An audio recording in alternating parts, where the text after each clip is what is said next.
Last time we talked, we focused on the sustainability work, but now we have to talk about the war. And, we've done a bunch of stuff about, Gaza.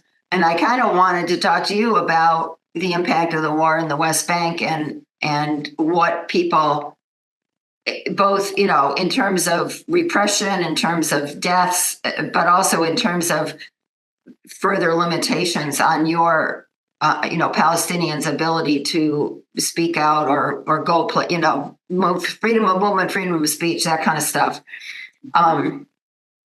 So can we just start? I mean, I know there's been a pretty big increase in deaths, both by soldiers and settlers. Can you just describe a little bit what it's been like there in terms of the violence since October 7th?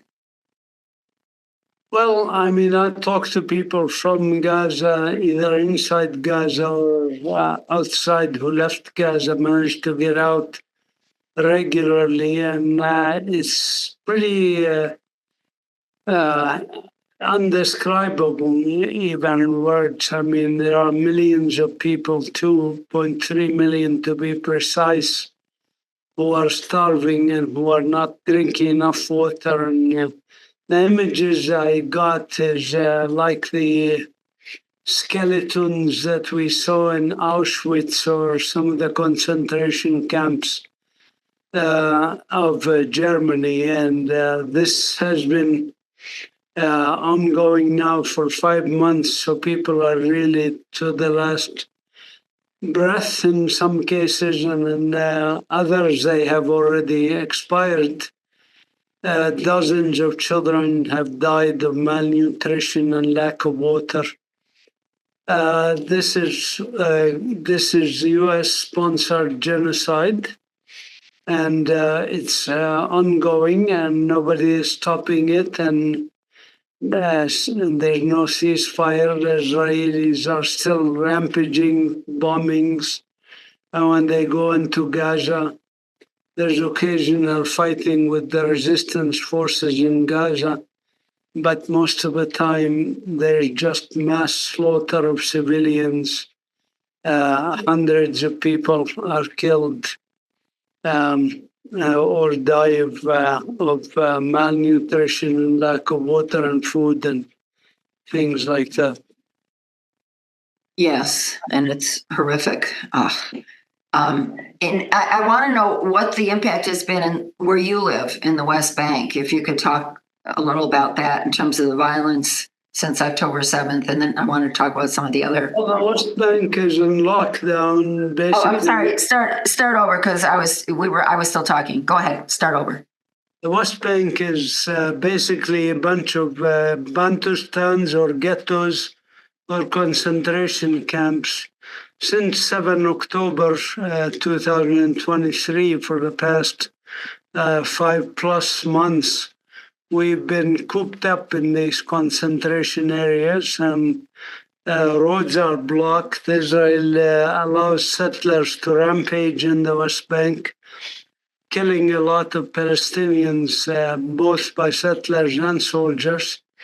I think it's like 80 children so far have been killed, and demolishing homes. 22 communities have been ethnically cleansed in the West Bank. So the situation is horrible also in the West Bank, not just in Gaza, but at least we don't have mass starvation in the West Bank like is happening in Gaza.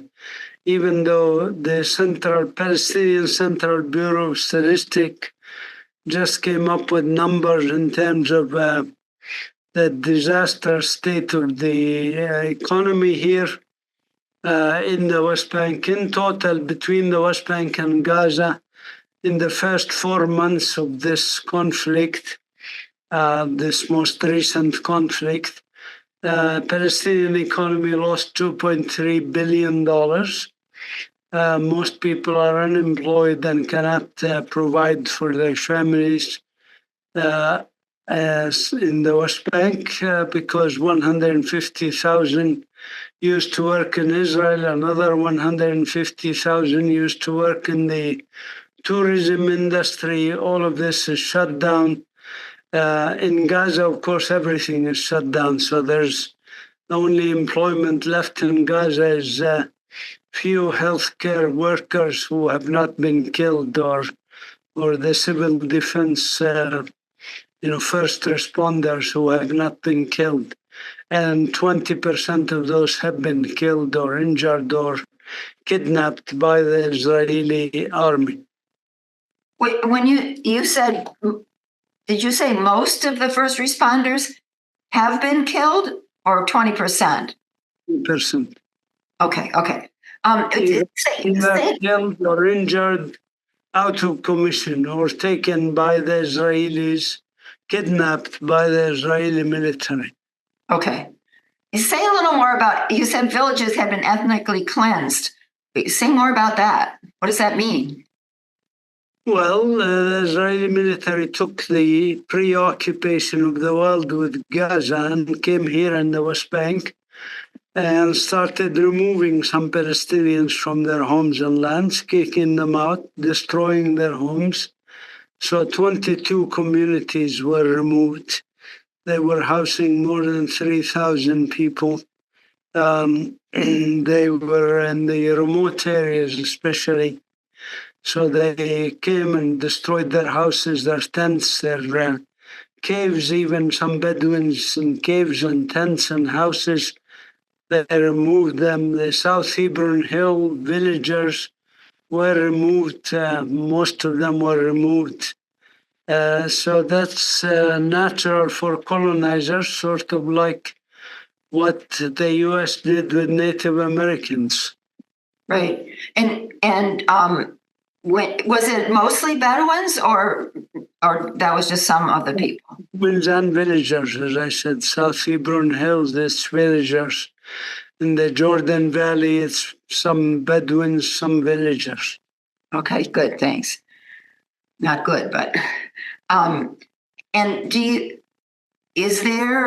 I was talking to an Israeli friend who's an activist, and he was saying that the Jewish Israelis, can still pretty much post what they want on, if they're against the war or whatever, but that the Palestinian Israelis can't, and there's a lot more repression. So what does it look like in terms of political repression or being able to go out on the street and, can you go out and oppose the war in Gaza safely? No, not really. Even those with Israeli citizenship, Jews and non-Jews, are attacked, beaten, jailed for trying to say stop the genocide in Gaza or declare ceasefire.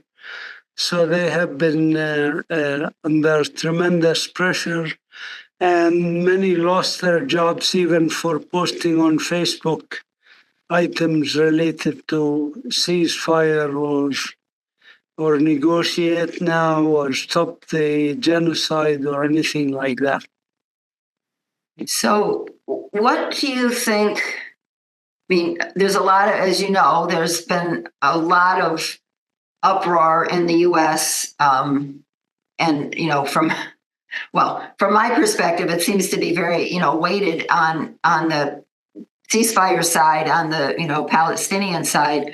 But I guess in terms of policy, people don't have to demonstrate in the streets because they have the political winds at their back in terms of the president and most of the members of Congress.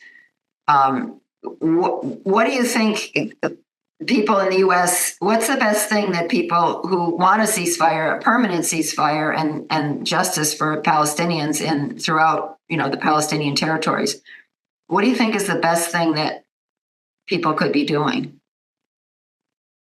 Well, they need to challenge their politicians. They need to engage in civil disobedience. They need to write to the media. They need to engage in boycott, divestment, sanctions of Israeli products that are in American markets, like dates and stuff like that. They need to write and speak to other people. Mobilize more people. We are millions on the streets, but we need to be hundreds of millions around the world, billion maybe. that could get things changed.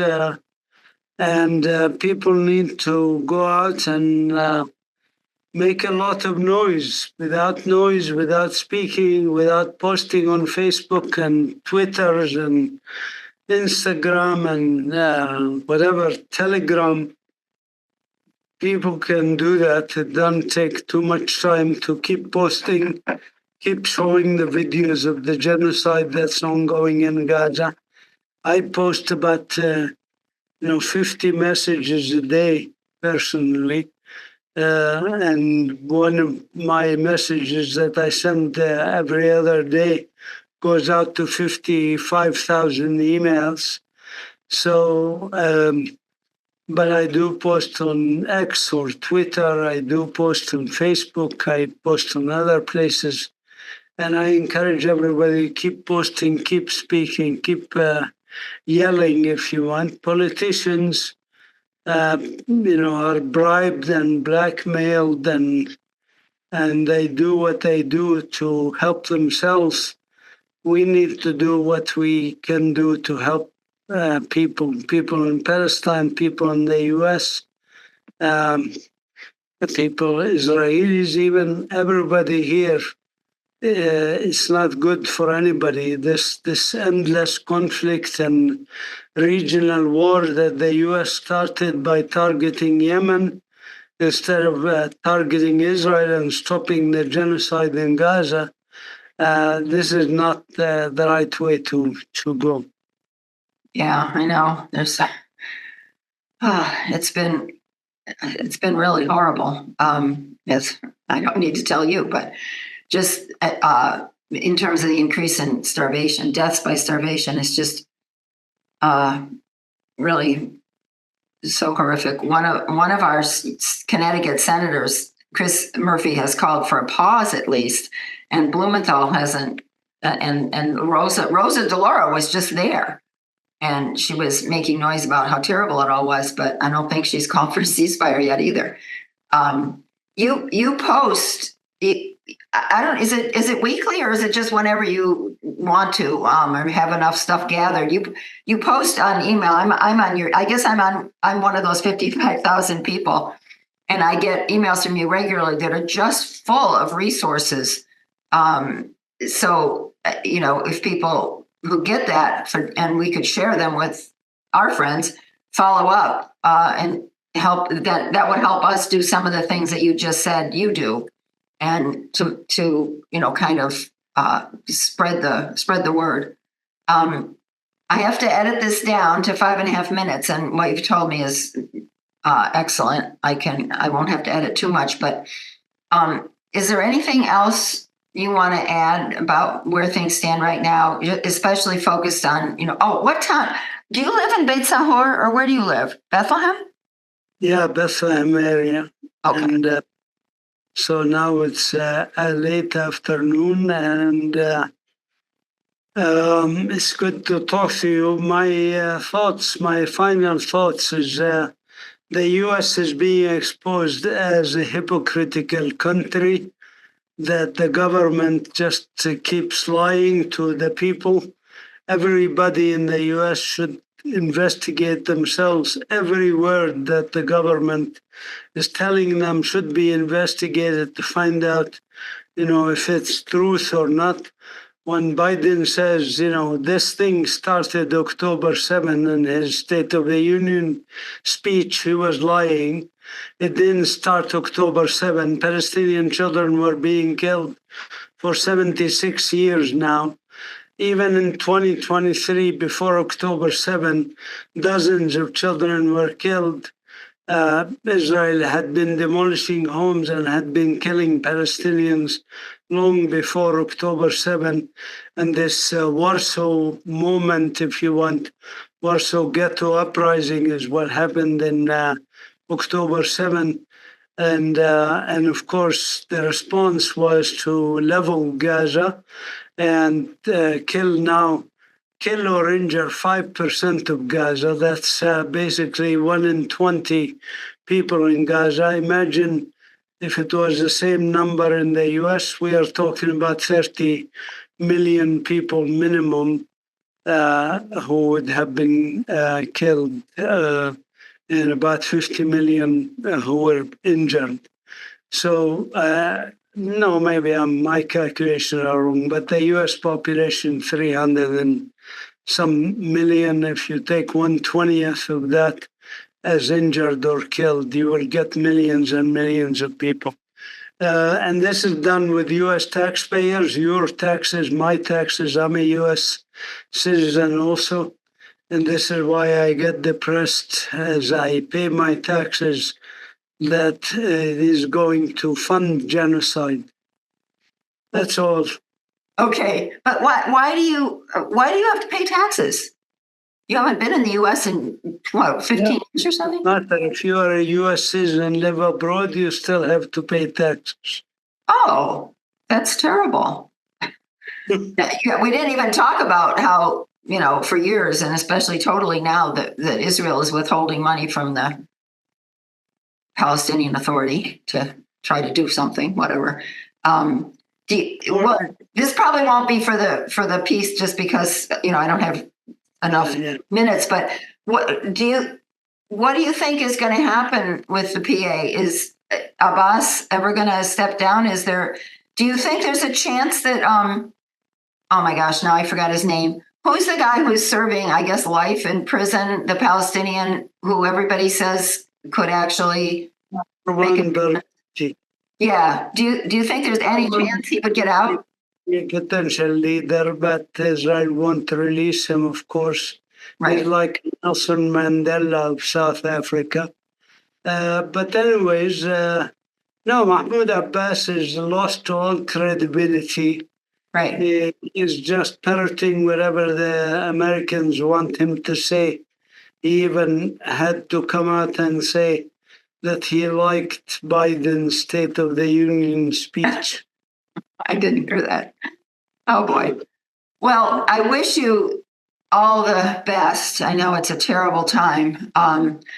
I'd like to come back sometime. I have a friend who was actually going to Israel a couple of days in the last week, and I don't know if he was planning to go to the West Bank. I guess maybe it's harder to get in now, but I guess some people are still going. So it's important to the voices, to represent the voices of people there. So thank you for everything you do, Mazen. And where should you have your own website? Is that the best place if people want more information or to follow up on stuff?